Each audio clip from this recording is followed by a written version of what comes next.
Call చేశారండి. Call చేసి మమ్మల్ని బెదిరించారు. ఫుడ్‌కి సంబంధించిన వాళ్ళమని చెప్పారు. ఫుడ్‌కి సంబంధించిన వాళ్ళం అంటే మేము ఎప్పుడు ఇలా కట్టలేదు సార్ అని మేము అడిగాము. ఎప్పుడు ఇలా కట్టలేదు సార్ అని మేము అడిగితే, అలా లేదు గవర్నమెంట్ మారింది, జీవో మారింది, చూసుకోవాల్సిన బాధ్యత మీది. మీరేం చేస్తున్నారు? మీకు అసలు లైసెన్స్ ఇవన్నీ ఫుడ్‌కి సంబంధించిన ఆధారాలు లేకుండా వాటర్ పెట్టారు. వాటర్ సీల్ చేస్తాము. ఎవరొచ్చారో రమ్మనండి. లేకపోతే రేపొద్దున మేమే టిఫిన్కి వస్తాము, టిఫిన్ చేస్తాను, నాకు కడుపులో నొప్పి వచ్చిందని మాటలు మాడతాను, వాటర్ సీల్ చేపిస్తాను, 10 లక్షలకి వేస్తాను, వచ్చినట్టు కడతారు మీరు అని చెప్పి బెదిరించాడు సార్. నాకు ఒక అవకాశం కూడా వేరే వాళ్ళకి ఫోన్ చేసుకోవడానికి ఇవ్వలేదు. మాకు అసలు నిమిషాల మీద ఒక ఫోన్తో మాట్లాడుతుంటే ఒక ఫోన్తో డబ్బులు కట్టించుకున్నాడు సార్. మాకు వేరే ఒక అవకాశం కూడా ఇవ్వలేదు.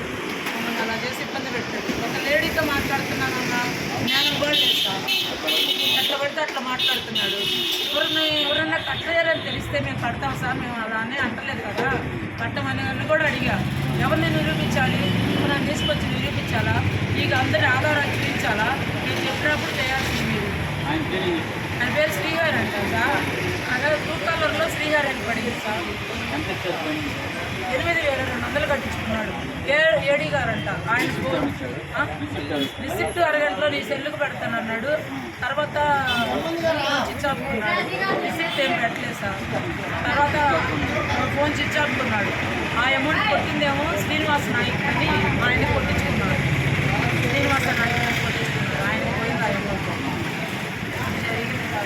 ఇంతవరకు నన్ను ఎంత ఇబ్బంది పెట్టాలని ఇబ్బంది పెట్టాడు. 15 గంటలు అన్నీ చేయించుకున్నారు సార్ వాళ్ళు. రాలేదు సార్. 5:30కి కాల్ చేశారు. నేను సాయంత్రం 5:30కి కాల్ చేశారు. వాళ్ళు ఎవరు రాలేదు సార్, అంతా ఫోన్లోనే. ఫోన్ చేశారు. లైవ్లో మా కాడికి రాలా. ఫోన్ జస్ట్ లైవ్లో రావాలి కదా సార్. మీరు ఏమైనా తప్పుంటే చెప్పండి, మీరు ఏమైనా సమర్థిస్తే మేము చెప్తాము అని చెప్తున్నా. మేము నీ కాడికి రావాలా? వాటర్ సీల్ చేయడానికి అయితేనే మీ కాడికి వస్తాము, అంటే మాకు అవసరం లేదు అని అంటున్నారు సార్.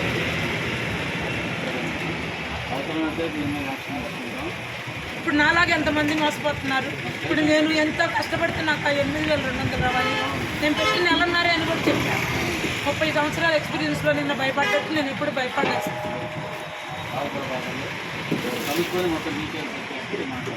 ఏమండి సార్ సార్లు వచ్చారు, మేము వచ్చాం, అందరూ వచ్చాం.